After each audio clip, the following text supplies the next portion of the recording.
আমাদের বেশিরভাগ মানুষের রমজান মাস মানে হলো 4টা কাজ। কয়টা কাজ? রোজা রাখা, তারাবি পড়া, ইফতার খাওয়া, সাহরি খাওয়া, বাস শেষ। ঠিক না ঠিক? আমরা অনেক কষ্ট করে আমল করি, ইবাদত করি। অনেক সময় আমাদের কিছু ত্রুটির কারণে, আমাদের কিছু বিচ্যুতির কারণে, কিছু ভুলের কারণে আমাদের কষ্ট করা আমলগুলো বরবাদ হয়ে যায়, নষ্ট হয়ে যায়, সেগুলো আল্লাহর কাছে কবুল হয় না। আমরা অনেকেই আছি যে আমাদের অনেক আমল ইবাদত বন্দেগী করি, যার একটাও আল্লাহর কাছে কবুল হয় না। আজ আমরা এরকম 13 শ্রেণীর হতভাগা মানুষের কথা জানব, যে মানুষগুলোর কোনো বদামলের কারণে, কোনো ত্রুটির কারণে তার কোনো আমলই কবুল হয় না। আবার অনেকের সুনির্দিষ্ট কোনো ত্রুটির কারণে ওই ত্রুটি সংশ্লিষ্ট আমলটা ওইটা আল্লাহর কাছে কবুল হয় না। কারা সেই হতভাগা যাদের সে আমল ইবাদত কষ্ট করে করা নেকামল সেটা আল্লাহ তাআলার কাছে গ্রহণযোগ্য হয় না? এর মধ্যে সর্বপ্রথম যে শ্রেণী মানুষের কথা আমরা বলবো তারা হলো কুফর এবং শিরকে যারা লিপ্ত। কিসে লিপ্ত? কুফর এবং শিরকে লিপ্ত। আপনি নিজেকে মুসলমান দাবি করছেন, নামে মুসলমান, অথচ আপনার মধ্যে শিরক আছে, কুফর আছে। তো এরকম যদি হয় তাহলে শিরক এবং কুফরে থাকা ব্যক্তি, এই ব্যক্তি যত নেকামল করুক, সে নিজেকে মুসলমান মনে করছে, হয়তো তিনি 5 ওয়াক্ত নামাজও পড়েন, কিন্তু তার মধ্যে যদি শিরকে আকবর থাকে, কোন শিরিক থাকে, মানে বড় শিরিক, যে শিরকটার কারণে মানুষ ইসলাম থেকে খারিজ হয়ে যায়, তার মধ্যে যদি কুফরি থাকে, যেটার কারণে মানুষ ইসলাম থেকে খারিজ হয়ে যায়, তাহলে এই ব্যক্তি নিজেকে যত মুসলমান মনে করুক, আমরা সবাই হয়তো মুসলমান তাকে মনে করি, সে হয়তো মসজিদেও আসে, সে হয়তো নামাজও পড়ে, সে হয়তো হজ উমরা করতেও যায়, অথচ তার কোনো আমল, সে নামাজ পড়ুক, রোজা রাখুক, হজ করুক, জাকাত করুক, দান করুক, সাদাকা করুক, তার কোনো আমল আল্লাহর কাছে গ্রহণযোগ্য হয় না। নাম্বার 2, যারা তাকদীরকে অস্বীকার করে। অনেক মানুষ আছে আমাদের সমাজে, দেখবেন আপনি যখন তাকদীরের কথা বলবেন, আপনি যখন ভাগ্যের কথা বলবেন, আপনি যখন আল্লাহর কাজা এবং ফয়সালার কথা বলবেন, যে আল্লাহর হুকুম, আল্লাহর ফয়সালা হয়েছে তাই এমনটি হয়েছে, বা আল্লাহর যা ফয়সালা হবে তাই হবে, এরকম কথা যখন বলেন, অনেক মানুষ আছে দেখবেন এমন মন্তব্য করেন যেন তিনি এই তাকদীর এর কাজা ফয়সালা এগুলোকে মানে না। আরে রাখ তোর তাকদীর, আমারটা আমি দেখব, আমার ভাগ্য আমাকে নির্ধারণ করতে হবে। নিজের ভাগ্য নিজে নির্ধারণ করার ক্ষমতা পৃথিবীতে কারোর আছে? যদি থাকতো তাহলে পৃথিবীতে কোনো মানুষের কোনো বিপদ হতো? অথবা তাকদীরকে যদি কেউ অস্বীকার করে, তো সে ব্যক্তি সম্পর্কে নবী করিম সাল্লাল্লাহু আলাইহি সাল্লাম বলেছেন যে তার কোনো প্রকার আমল, সে নফল আমল করুক, ফরজ আমল করুক, শারীরিক আমল করুক, আর আর্থিক ইবাদত করুক, এর কোনোটা কবুল হবে না যদি সে তাকদীরকে কি করে? অস্বীকার করে। অতএব আমরা আল্লাহর তাকদীর এবং ফয়সালাকে বিশ্বাস করি কি করি না?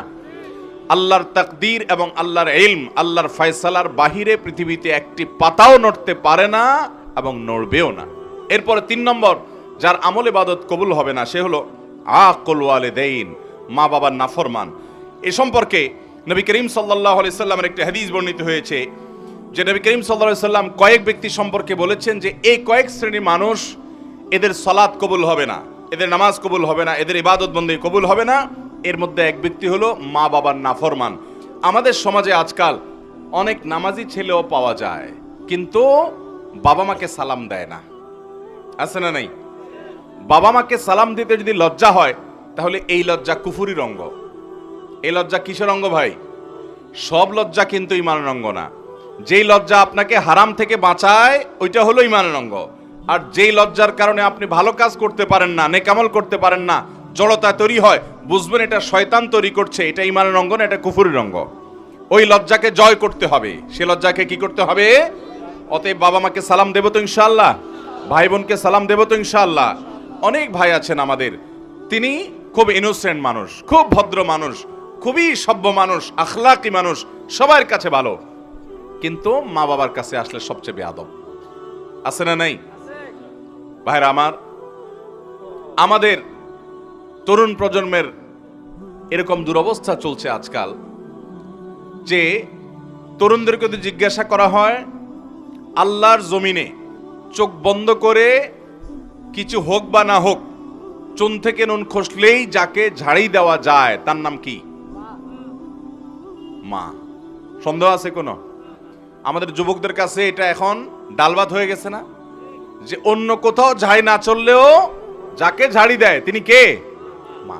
আহা, যে লোকটাকে সবচেয়ে বেশি শ্রদ্ধা করার কথা, যে লোকটা তার কোনো প্রকার কষ্ট হতে পারে এমন কোন শব্দ পর্যন্ত উচ্চারণ করা নিষিদ্ধ, সে লোকটার সামনে সবচেয়ে বেশি দুর্ব্যবহার। মা বাবার যারা নাফরমানি করে, মা বাবা বলে ডানে যাও, সে যায় বামে। মা বাবা যদি কোনো নির্দেশ করেন এবং সেই নির্দেশ যদি আল্লাহর কোনো নির্দেশের খেলাফ না হয় সরাসরি, তাহলে সেই নির্দেশ মানা সন্তানের জন্য ওয়াজিব। সেটা সন্তানের জন্য মানা কি? আবশ্যক। সেটা না মানলে আপনি গুনাহগার হবেন। অনেক ভাই আছেন অন্য সব দিক থেকে ভালো, কিন্তু মা বাবার কথা মানেন না, মা বাবার নাফরমানি করেন, মা বাবার বেয়াদবি করেন।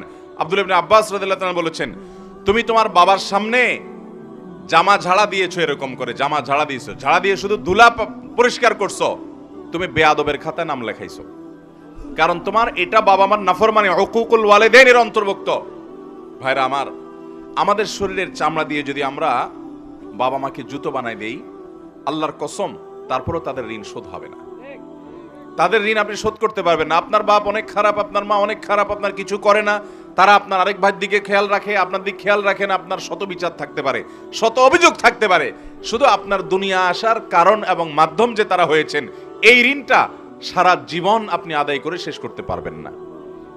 আল্লাহ তাআলা আমাদেরকে মা বাবার আনুগত্যকারী, মা বাবার হুকুম মান্যওয়ালা সন্তান হওয়ার তৌফিক দান করুন। মা বাবার অনুগত সন্তান হব তো ইনশাআল্লাহ। বাবা মার সামনে মাথা থাকবে নিচু, ভাইরা মাথা উঁচু হবে না। যদি কখনো জোরে কথা হয়ে যায়, দেরি করবেন না, সাথে সাথে পা জড়িয়ে যেভাবে হোক চোখের পানি ফেলে মাপ চেয়ে নেবেন। আপনার সন্তানদের সামনে, আপনার স্ত্রীর সামনে যদি জোরে কথা বলেন, তো আপনার স্ত্রী সন্তানের সামনে আবার মাপ চাবেন, ঠিক আছে তো ইনশাআল্লাহ? তাদের সামনেই আবার মাপ চাবেন। ভাইরা আমার, মানুষ হিসেবে আমাদের অনেকেরই হয়, আমার আব্বা আম্মার সাথে যদি কখনো আমার জোরে কথা বলা হয়ে গেছে এরকম মনে হয়, যদি আমি কারোর সামনে করেছি তাদের সামনেই আবার তৎক্ষণাৎ যখন একটু হুঁশ ফিরে আসছে, কি করলাম আমি, সাথে সাথে চোখের পানি ফেলে মাপ চাওয়ার এই অভ্যাস সারা জীবন আমি ধরে রাখছি। 4 নম্বর, দান করে যে খোঁটা দেয় তার ওই দানটা কবুল হয় না। অন্যান্য আমল কবুল হয়, কিন্তু দানের আমলটা কবুল হয় না। যে দান করে কি করে, খোঁটা দেয়। আমরা যত মানুষ দান করি, বেশিরভাগ মানুষই দেখবেন বা একটা বড় অংশ দেখবেন আমাদের সমাজে, যারে দান করছে বিশেষ করে মানুষের উপকার করলে, এটা আমরা বিভিন্নভাবে ইনিয়ে বিনিয়ে ইশারা ইঙ্গিতে ঘুরিয়ে ফিরিয়ে বলার চেষ্টা করি। এই রোগটা আমাদের মধ্যে আছে না নাই? আল্লাহ তাআলা কোরআনে কারিমে বলেছেন, নেককার মানুষদের পরিচয় কি? সূরা দাহরের ভিতরে আবরার, মুত্তাকি, জান্নাতি মানুষের বৈশিষ্ট্য, তাদের গুণ, তাদের সিফাত উল্লেখ করতে গিয়ে আল্লাহ বলেছেন, ওয়ায়ুতঈমুনা আত-তাআমা আলা হুব্বিহি মিসকিনাও ওয়া ইয়াতীমাও ওয়া আসীরা। যে নেককার মানুষ হলেন তারা যারা আল্লাহর মহব্বতে মানুষকে খাদ্য দেয়, মিসকিনকে দেয়, বন্দীকে দেয়, এই মানুষগুলোকে দেয়, এবং বলে তারা লা নুরিদু মিনকুম জাযাআও ওয়ালা শুকুরা ইন্নামা নুতঈমুকুম লিওয়াজহিল্লাহ। তোমাদেরকে যা দিয়েছি আল্লাহর কাছে দিয়ে, আল্লাহর জন্য দিয়েছি, তোমাদের কাছ থেকে প্রতিদানও আশা করি না, ফিডব্যাকও আশা করি না, এমনকি থ্যাঙ্কসও আশা করি না। কি আশা করে না? থ্যাঙ্কসও আশা করে না, মানে স্বীকৃতিরও আশা করে না। আমরা অনেককে উপকার করার পর দেখা যায় সে এটা স্বীকারও করে না। সে যে স্বীকার করে না এটা তার দোষ। মাল্লাম ইয়াশকুরিন্নাস লাম ইয়াশকুরিল্লাহ। সে স্বীকার না করার কারণে সে গুনাহগার হবে। কিন্তু আপনি স্বীকারের আশা করবেন না, তার স্বীকার দিয়ে আমি কি করব? আমার তো সওয়াব পাওয়া দরকার কার কাছে? আল্লাহর কাছে। যদি সওয়াব পাওয়ার দরকার হয়, আমি কারোর কাছ থেকে কোনো আশা করব, সে আমাকে চিনেও না এমন একটা ভাব ধরে, কোনো অসুবিধা নেই। তার চেনাচেনিতে কি আসবে যাবে? আমার রব যদি জানেন আমি দিয়েছি এবং তিনি যদি এটা সংরক্ষণ করেন, যথেষ্ট। আর কিছু দরকার আছে? এটা হলো দান। এই দানের সওয়াব পাওয়া যাবে। আর দান করে যার দান করছেন তারে আপনি বিভিন্নভাবে খোঁটা দিলেন, খোঁচাখুচি করে দিলেন না, মানুষ সামনে বলে বেড়ালেন, অথবা সে যেন স্বীকৃতি দেয় এটার আশায় বসে থাকলেন, তাহলে আপনার এই আমলের সওয়াব আল্লাহর কাছে পাবেন না। এই দান আল্লাহর কাছে কবুল হবে। আমার দেশে অনেক মানুষ আছে মসজিদ মাদ্রাসায় দান করে, কিন্তু উনি আশা করে ওনার নামটা মাইকে হুজুর জোর করে বলে দেখ। আছে না নাই? যদি তার উদ্দেশ্য থাকে যে আমারটা শুনে আমার আরেক বন্ধু দিবে, আরেকজন দিবে, উৎসাহিত করব অন্যদেরকে, তাহলে ঠিক আছে, সেটা হলে জায়েজ আছে। কারণ আল্লাহ তাআলা কোরআনে কারিমে বলেছেন যে ইন তুখফুস সাদাকাত ফানিআম্মা হিয়া। তার আগে অংশটা কি? In তুবদুস সাদাকাতি ফানিআম্মা Hiya. ওয়াইন তুখফুহা ওয়া তুতুহাল ফুকারা ইলা আখিল আয়া, যদি দান প্রকাশ্যে করো অর্থাৎ অন্যকে উৎসাহিত করার উদ্দেশ্যে তাহলে তো অনেক ভালো, আর যদি গোপনে করো যাতে করে তোমার ইখলাসের কোনো ঘাটতি না হয়, তো সেই দানেরও আল্লাহ তাআলা প্রশংসা করেছে। এটা নিয়তের উপর নির্ভর করবে। আমি যখন ঢাকা এক মসজিদে নামাজ পড়াই 2002-03 সন এরকম সময় হবে, তখন আমার এক মুসল্লি মসজিদের ওই আল্লাহর তাহলে ভাই যাদের আমল কবুল হয় না সে মানুষগুলোর 4 নম্বর মানুষ বলেছি যারা দান করে মানুষকে খোটা দেয়, তাদের অন্যান্য আমল কবুল হয় কিন্তু দানের আমলটা কবুল হয় না। 5 নম্বর ওই কপাল পোড়া এবং হতভাগা মানুষ যার কোনো আমল ইবাদত কিছুই কবুল হবে না, সে হলো নবী করিম সাল্লাল্লাহু আলাইহি সাল্লামের শহর মদিনায় মুনাওয়ারায় যে হারামে যে ফাসাদ সৃষ্টি করে, ফিতনা সৃষ্টি করে, অশান্তি সৃষ্টি করে, হাঙ্গামা করে, গন্ডগোল ফাসাদ করে। নবী করিম সাল্লাল্লাহু আলাইহি সাল্লামের হাদিস বর্ণিত হয়েছে বিষয়ে সহিহ বুখারীতে, তিনি বলেছেন এই মদিনা মান আহদাসা ফিহি হাদাসান, এখানে যে ব্যক্তি কোনো দুর্ঘটনা ঘটাবে, আও আওয়া মুহদিসান, অথবা এই মদিনায় কোনো দুর্ঘটনাকারীকে যে ব্যক্তি আশ্রয় দান করবে, ফাআলাইহি লাআনাতুল্লাহ ওয়াল মালাইকাতি ওয়ান নাসি আজমাইন, ওই ব্যক্তির উপর আল্লাহর লানত, ফেরেশতাদের লানত, সমস্ত মানুষের লানত বর্ষিত হয়। এবং লা ইকবালু মিনহু ইয়াউমাল কিয়ামাতি সালাতুন ওয়া সরফুন ওয়ালা আদলুন, কিয়ামতের দিন তার কোন আমল আল্লাহর কাছে কবুল হবে। তাহলে 5 নম্বর আমরা পেয়ে গেলাম, যে ব্যক্তি মদিনায় মসজিদে নববীতে বা মসজিদে নববী শুধু নয় হারামের যে এরিয়া মদিনাতে, এই এরিয়ার মধ্যে যে ব্যক্তি অশান্তি সৃষ্টি করে, ফাসাদ সৃষ্টি করে, এই ব্যক্তির আমল ইবাদত কিছু কবুল হয় না। নাম্বার 6, 2 ভাই আপন তারা যদি নিজেরা ঝগড়া লিপ্ত হয়, গন্ডগোল ফাসাদ মারামারিতে কাটাকাটিতে লিপ্ত হয়, তো এই 2 জনের ইবাদত কবুল হয় না। নবী করিম সাল্লাল্লাহু আলাইহি সাল্লাম বলেছেন সালাসাতুন লা তুরফাউ সালাতুহুম ফাওকা রুউসিহিম, 3 ব্যক্তি আছে যাদের নামাজ তাদের মাথার উপরে ওঠে না, অর্থাৎ আল্লাহর কাছে পৌঁছে না, কবুল হয় না। কারা? সেই ব্যক্তিগুলো হলো ওই ব্যক্তি, 3 ব্যক্তির কথা নবী সাল্লাল্লাহু আলাইহি সাল্লাম বলেছেন, এর ভিতরে এক ব্যক্তি হলো ওই ব্যক্তি ইখওয়ানে মুতাসারিমান, 2 ভাই যারা নিজেরা গন্ডগোল মারামারিতে লিপ্ত, আপন ভাই মারামারিতে লিপ্ত, অথচ আবার আমল ইবাদতও করে, নামাজ কালামও পড়ে, এরকম আছে না নাই?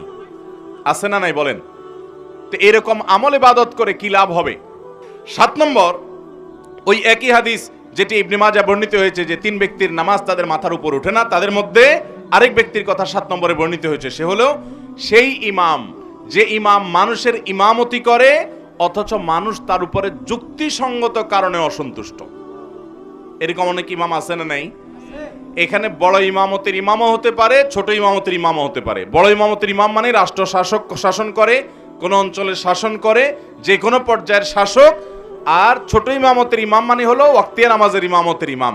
যে কোনো ইমাম হোক না কেন, তিনি নেতৃত্ব দিচ্ছেন, তিনি মানুষের নেতা হয়েছেন, তিনি ইমামতি করছেন, অথচ যারা তার পেছনে অনুসরণ করছেন তারা যুক্তিসঙ্গত কারণে তার উপর অসন্তুষ্ট। অযৌক্তিক কারণে তো বাংলাদেশের সময়ের উপরেই কম বেশি মুসল্লিরা অসন্তুষ্ট আছে না নাই? হুজুরদের উপরে শতভাগ সন্তুষ্ট এরকম মুসল্লি, এরকম মসজিদ পাওয়া যাবে না। তাছাড়া হুজুররাও মানুষ শতভাগ সন্তুষ্ট হওয়া সম্ভব না, কিন্তু যৌক্তিক কারণে বেশিরভাগ মুসল্লি বা সব মুসল্লিরাই অসন্তুষ্ট, কিন্তু হুজুরের খুঁটির জোর বেশি, গায়ের জোর বেশি, এই জন্য হুজুরের সরানো যায় না। এরকম কিছু হুজুর আছে না নাই? অথচ ওই হুজুর অনেক নাজায়েজ কাজে লিপ্ত, মানুষ ভয়ে বলতেও পারে না, কারণ হুজুর বড় বড় পাওয়ার আল্লাহদের সাথে হাত রাখে। আছে না নাই? তো এইরকম হুজুর, তাদেরও এই সালাত তাদের মাথার উপরে উঠবে না। 8 নম্বর হলেন ওই নারী, যেই নারী রাত্রি যাপন করেছেন অথচ তার স্বামী তার উপরে যৌক্তিক কারণে অসন্তুষ্ট। অযৌক্তিক কারণে স্বামী অসন্তুষ্ট হলে ওইটার কারণে স্ত্রীর আমল ইবাদত কবুল হবে না, ব্যাপারটা সেরকম নয়। যদি যৌক্তিক কারণে তার স্বামী তার উপরে অসন্তুষ্ট থাকে এবং তিনি ওই অবস্থায় তেড়ামি করে রাত পার করে দেন, তাহলে এ আল্লাহর বান্দি তার সালাত তার মাথার উপরে উঠবে না। এটাও ইবনে মাজাহ হাদিসে বর্ণিত আছে। তাহলে 8 নম্বর পেলাম সেই নারী, যে নারী রাত্রি যাপন করেছেন অথচ তার স্বামী তার উপরে যৌক্তিক কারণে অসন্তুষ্ট। এরপর তিরমিজির বর্ণিত হাদিসে আমরা জানি 9 নম্বর শ্রেণী মানুষের কথা, যার আমল ইবাদত কবুল হবে না, বিশেষ করে সালাত কবুল হবে না, সে হলো ওই কৃতদাস, যে কৃতদাস সে কোনো ন্যায্য বা শরীয়তগ্রাহ্য কারণ ছাড়া যে তার মালিক থেকে ভেগে গেছে। এই ব্যক্তি সম্পর্কে নবী সাল্লাল্লাহু আলাইহি ওয়াসাল্লাম হাদিসে আসছে যে এই ব্যক্তি ফিরে আসা পর্যন্ত হাত্তা ইয়ারজা, তার সালাত, তার ইবাদত আল্লাহর কাছে কবুল হয় না। তাহলে 9 নম্বর হলো যে ব্যক্তি তার মালিক থেকে যৌক্তিক কারণ ছাড়া ভেগে গেছে, তার আমল ইবাদত, তার সালাত কবুল হয় না। এবং 10 নম্বর হলেন ওই নারী, যেই নারী বাসা থেকে বের হয়েছেন সুগন্ধি মেখে। আজকাল আমাদের অনেক মুসলমান মেয়েরা আছেন, আমাদের অনেক মা বোনরা আছেন যে অনেক পারফিউম ব্যবহার করে, অনেক সুগন্ধিযুক্ত প্রসাধনী ব্যবহার করে তার আশপাশের পুরো পরিবেশটাকে মোহিত করে ফেলছে সুগন্ধি দিয়ে, সেটা ব্যবহার করে তিনি বের হচ্ছেন। এই সুগন্ধি যতজনের নাকে যাচ্ছে তারা ফিতনায় পতিত হচ্ছে, তারা কল্পনার জেনায় লিপ্ত হচ্ছে, তারা গুনাহগার হচ্ছে, সমাজ অস্থিতিশীল হচ্ছে, ফাসাদের দিকে যাচ্ছে। এরকম অনেক মা বোন আমাদের আছেন না নাই? এই সমস্ত মা বোনদের অনেকে আছেন নামাজও পড়তে যান, এভাবে সুগন্ধি ব্যবহার করে তিনি বাজারে গেলে অন্যান্য কাজ করলে তার পরিণাম কি হবে সেটা তো পরের কথা। আপনি শুধু এটা চিন্তা করুন যে নবী করিম সাল্লাল্লাহু আলাইহি ওয়াসাল্লাম এইরকম সুগন্ধি ব্যবহার করে কোন নারী যদি মসজিদে পর্যন্ত যায়, তার সম্পর্কে পর্যন্ত নবী সাল্লাল্লাহু আলাইহি ওয়াসাল্লাম বলেছেন যে তার সালাত কবুল হবে না। তিনি মসজিদে গিয়ে নামাজ পড়লে সে নামাজ কবুল হবে না যতক্ষণ পর্যন্ত বাসায় ফিরে এসে গোসল করে তার শরীরের সে সুগন্ধি ধুয়ে মুছে পরিষ্কার করে নামাজ আদায় না করবেন। 11 নম্বর, ওই ব্যক্তি, যে ব্যক্তি দান করে কিন্তু সে দানটা হারাম টাকা থেকে দান করে। এরকম লোক আমাদের দেশে আছে না নাই? অভাব নাই। মসজিদ মাদ্রাসা ওয়াজ মাহফিলে টাকা দেনেওয়ালা মানুষ হারাম টাকা যারা উপার্জন করে, এদের টাকাগুলো যদি নেওয়া বন্ধ করত তাহলে মাহফিলগুলোর এত আলো ঝলমল লাইটও থাকতো না। মসজিদ মাদ্রাসা ওয়াজ মাহফিল আমরা যারা করি, এর পরিচালনার সাথে যারা জড়িত, এদের মধ্যে খুব অল্প সংখ্যক মানুষ আছে যে ইসলামটাকে ভালো করে বুঝছে, যার কারণে না বোঝার কারণে তারা মসজিদটাকে চকচকা ফকফকা করার জন্য যে টাকা দেয় হুমড়ি খেয়ে নেয়। অথচ আপনারা যারা মক্কায় গেছেন তারা জানেন, আর ইউটিউবের মাধ্যমে বিভিন্ন ভিডিওর মাধ্যমে আপনারা যারা দেখেছেন তারাও জানেন যে মক্কা মসজিদে হারামের পাশে বুক পরিমাণ একটা ওয়াল দিয়ে রাউন্ড দেওয়া আছে। খেয়াল করছেন কখনো? এটাকে বলা হয় হাতিমে কাবা। এটা কাবার এরিয়া। ইব্রাহিম আলাইহিস সালাম যে কাবা পুনর্নির্মাণ করেছিলেন, এই জায়গাটা কাবার ভিতরে ছিল। এই যে কালো গিলাপে মোড়ানো আল্লাহর ঘর মসজিদ, এটার মধ্যে ওইটাও ছিল। কিন্তু নবী করিম সাল্লাল্লাহু আলাইহি সাল্লামের দাদা আব্দুল মুত্তালিব, নবী সাল্লাল্লাহু আলাইহি সাল্লাম যখন ছোট ছিলেন তখন উনি এই কাবা যখন ভেঙে পড়ে পুরান হয়ে গেছে, তখন এটার ভবনকে সংস্কার করে পুনর্নির্মাণ করার উদ্যোগ নিলেন। উনি একা না, কুরাইশের সব নেতারা মিলে।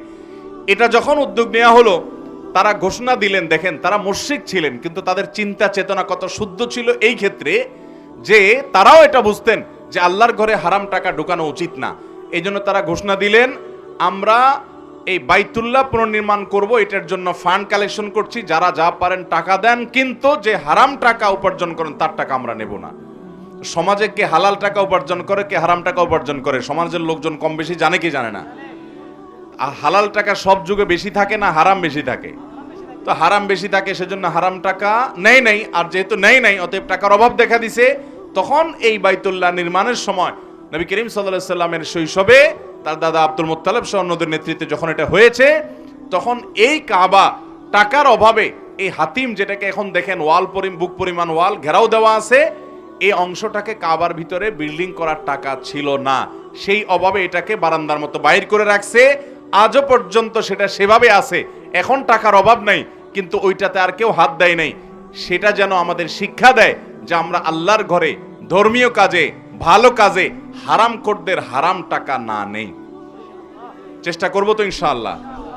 এটা হলো 11 নম্বর। 12 নম্বর হলো ওই মুসল্লি, ওই নামাজি, যে নামাজি ব্যক্তি নামাজ পড়ে পবিত্রতা ঠিক ঠিকানা নাই, পবিত্রতা ঠিক মতো করে না, সুন্দরভাবে করে না।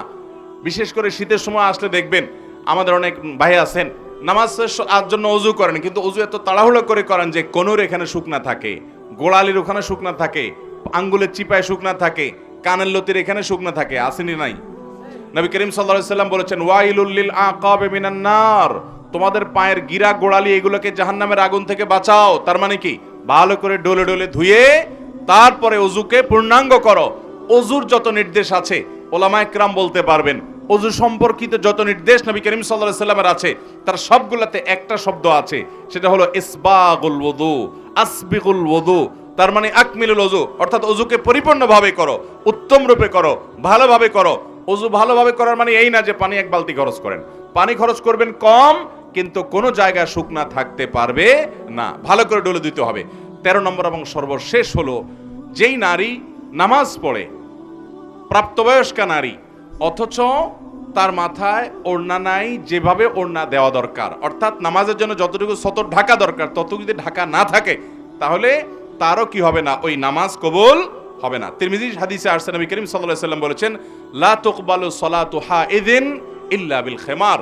একজন প্রাপ্তবয়স্কা নারী তিনি খেমার অর্থাৎ ওড়না ছাড়া, অর্থাৎ সতর পরিপূর্ণভাবে ঢাকা ছাড়া নামাজ পড়লে নামাজ হবে না।